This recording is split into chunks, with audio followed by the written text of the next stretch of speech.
Hello and I welcome you to world affairs. मैं हूं प्रशांत Dhawan. Now recently आपने बहुत से आर्टिकल्स देखे होंगे जहां पर यह लिखा है कि एक पर्टिकुलर कंट्री, इस कंट्री को हमारे देश के लोग मानते हैं भारत का सबसे ट्रस्टेबल फ्रेंड आज़ादी से लेकर अब तक। यहाँ पर आप देख पाओगे Russia is India's most reliable partner since independence, ये कहा है ओआरएफ के सर्वे ने। भारत में कई हजारों लोगों से क्वेश्चन पूछा गया फॉरेन पॉलिसी से रिलेटेड, जियोपॉलिटिक्स से रिलेटेड, और उन लोगों ने यहाँ पर अब 2022 के अंत में जवाब दिया है कि आज़ादी से लेकर अब तक अगर एक कंट्री सबसे ज़्यादा ट्रस्टेबल पार्टनर रहा है भारत का तो वो देश है रशिया। इंटरेस्टिंग बात यहाँ पर यह है कि सिमिलर टाइप का सर्वे, ऑलमोस्ट सिमिलर टाइप का सर्वे भी हुआ था 2021 में।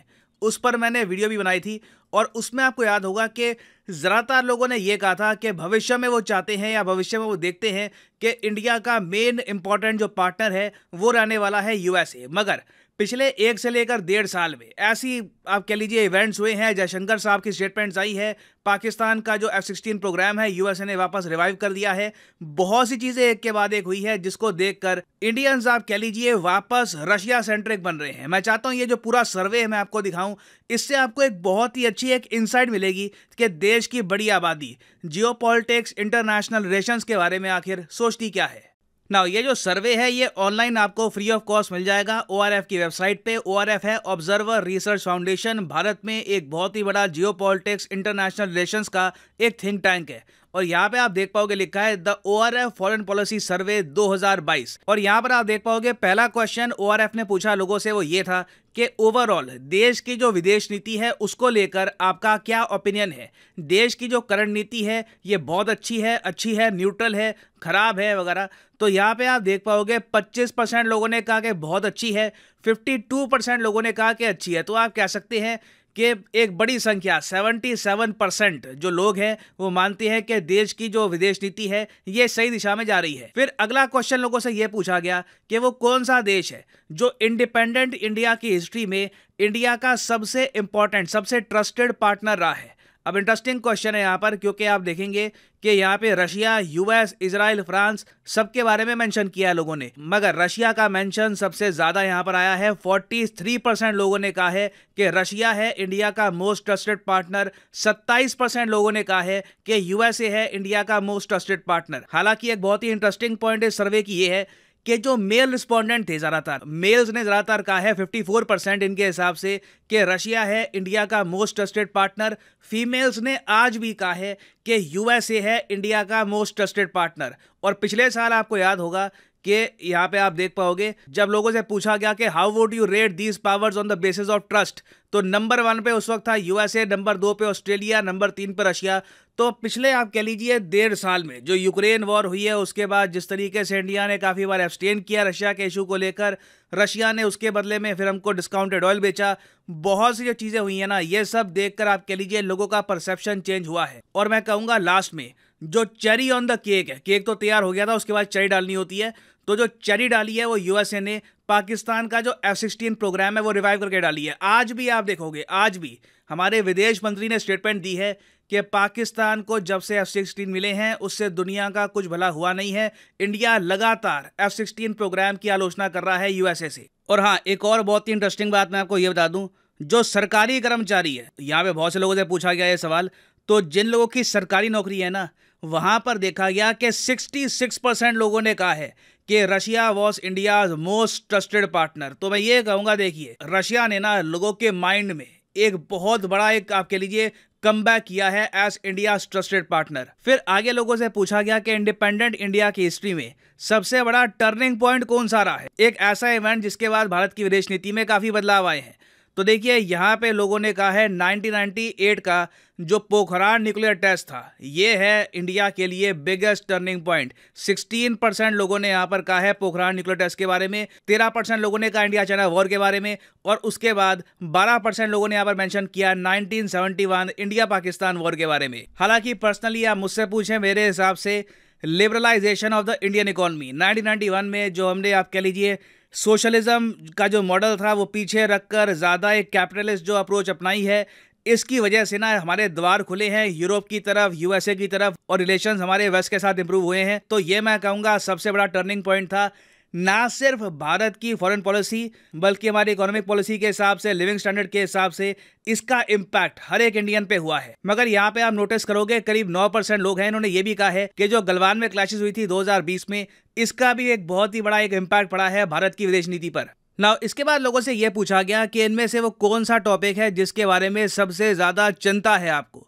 तो जब इशू आया बॉर्डर कॉन्फ्लिक्ट्स विद चाइना का, कि चाइना के साथ बॉर्डर को लेकर जो भी इशू रहता है, वहां पर 84% इंडियंस ने कहा कि हम कंसर्न है, वेरी कंसर्न से लेकर समवॉट कंसर्न का आंसर दिया। पाकिस्तान के केस में 82% लोगों ने कहा कि हाँ बिल्कुल हम कंसर्न से लेकर समवॉट कंसर्न है। तो आप कह लीजिए ज्यादा चिंता है इंडिया में आज के समय चाइना की बॉर्डर को लेकर है। फिर ऑफ कोर्स लोगों ने यहाँ पर जो कोविड-19 पेंडेमिक है उसकी भी बात करी है, मगर उसको मैं एक फॉरेन पॉलिसी का इशू मानूंगा नहीं। अगर डायरेक्टली हम बात करें फॉरेन पॉलिसी की, नेबरिंग कंट्रीज की, तो चाइना आज के समय ज्यादा बड़ा कंसर्न बन चुका है लोगों के माइंड में देन पाकिस्तान। फिर आगे एक बहुत ही इंपॉर्टेंट क्वेश्चन लोगों से यह पूछा गया कि क्या आप मानते हैं कि भारत के लिए इंपॉर्टेंट है कि हमारी परमानेंट सीट हो यूनाइटेड नेशन सिक्योरिटी काउंसिल में, स्थायी मेंबरशिप हमारी होनी चाहिए यूएन के सिक्योरिटी काउंसिल में। तो आप देखोगे 70% लोगों ने कहा है कि ये वेरी इंपॉर्टेंट है, सिर्फ 21% लोगों ने कहा कि समवॉट इंपॉर्टेंट है। तो आप खुद ही देख लो 91% लोगों ने कहा कि इंपॉर्टेंट है, मतलब इसको ये एक बहुत ही इंपॉर्टेंट पार्ट मानते हैं भारत की विदेश नीति का।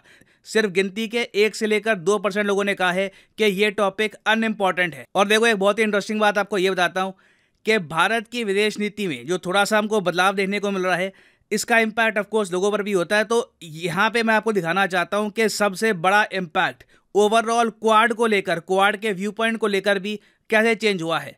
जब लोगों से पूछा गया कि इनमें से वो कौन सा ग्लोबल फोरम है, ग्लोबल ग्रुप है जो भारत के लिए बहुत ज़्यादा फायदेमंद रहा है, आप देख के हैरान हो जाएंगे। सबसे ज़्यादा लोगों ने वोट किया है ब्रिक्स के बारे में। 26% लोगों ने कहा है कि ब्रिक्स बहुत इंपॉर्टेंट है भारत के लिए। सिर्फ आप देखोगे कि 12% लोगों ने कहा है कि क्वाड इंपॉर्टेंट है for India. This is very shocking. आप यही देख लीजिए, यूएस गवर्नमेंट बहुत प्रमोट करती है क्वाड को, क्वाड एक उनके लिए रेवोल्यूशनरी स्टेप है।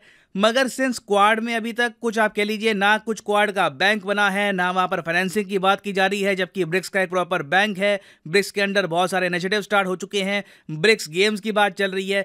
तो आप कह लीजिए ब्रिक्स काफ़ी आगे है कंपेयर टू क्वाड इंपॉर्टेंस के मामले में, एटलीस्ट इन पीपल्स माइंड। और इंटरेस्टिंगली आप देखोगे ब्रिक्स को लोगों ने G20 और बिम्स्टेक से भी ज़्यादा इंपॉर्टेंस दी है। और फिर लोगों से पूछा गया इंडो पैसिफिक के बारे में कि आपके हिसाब से ये कौन से रीजन, फॉलोइंग रीजन जो है इनमें से वो कौन सा रीजन है जो स्ट्रेटेजिकली बहुत इंपॉर्टेंट है भारत के लिए। तो यहाँ पे आप देख पाओगे कि इंडो पैसिफिक को ना सिर्फ 11% वोट मिले हैं। लोगों ने यहाँ पर सबसे ज़्यादा कहा है कि South Asia is most important for us. West Asia मतलब कि यूएई, सऊदी अरेबिया वगैरह, ये कहा कि 6% लोगों ने इंपॉर्टेंट है। सेंट्रल एशिया को कहा कि 13% इंपॉर्टेंट है। तो इंडो पैसिफिक की भी जो इंपॉर्टेंस है ना लोगों के माइंड में, ये थोड़ी बहुत कम हुई है। फिर फाइनली ये क्वेश्चन देखिए, लोगों से ये पूछा गया कि भारत की अभी के लिए जो नीति है कि जी हम पाकिस्तान से ना प्रॉपरली एंगेज करेंगे ही नहीं, उनसे ना भी बात करेंगे। आतंकवाद का इशू है, पहले जब तक वो इशू रिजॉल्व नहीं होता तब तक हम पाकिस्तान के साथ एंगेज करेंगे नहीं। इसको लेकर लोग काफ़ी बटे हुए थे। आप देखोगे 58% लोगों ने कहा है कि बिल्कुल ये बेनिफिशियल रहा है पाकिस्तान से ना एंगेज करना। 11% लोगों ने कहा कि मैं न्यूट्रल हूँ, ना ये बेनिफिशियल रहा है ना ख़राब रहा है। 6% लोगों ने कहा कि पता नहीं। और 24% लोगों ने कहा है कि इससे भारत को नुकसान ही हुआ है, इससे रीजन की पीस और स्टेबिलिटी को नुकसान हुआ है। ना यहाँ पे मैं आपसे पूछना चाहूँगा कि भारत की जो करंट फॉरेन पॉलिसी है पाकिस्तान को लेकर, क्या इससे भारत को फायदा हुआ है आपके हिसाब से, या लॉन्ग टर्म में नुकसान होगा? लिखिएगा इसके बारे में कमेंट सेक्शन में, मैं जेन्युइनली जानना चाहूंगा आपका ओपिनियन। फाइनली यहाँ पर मैं ये भी ऐड कर दूं कि लाइफ में अगर आप एक बार प्रॉपरली यूपीएससी एग्जाम की तैयारी करना चाहते हैं जेन्युइन तरीके से, तो आप अनअकैडमी का स्पेशल कॉम्बो पैकेज परचेज कर सकते हैं। कॉमेंट सेक्शन में जाइए, यहाँ पे आपको मिलेगा लिंक इस कॉम्बो पैकेज का।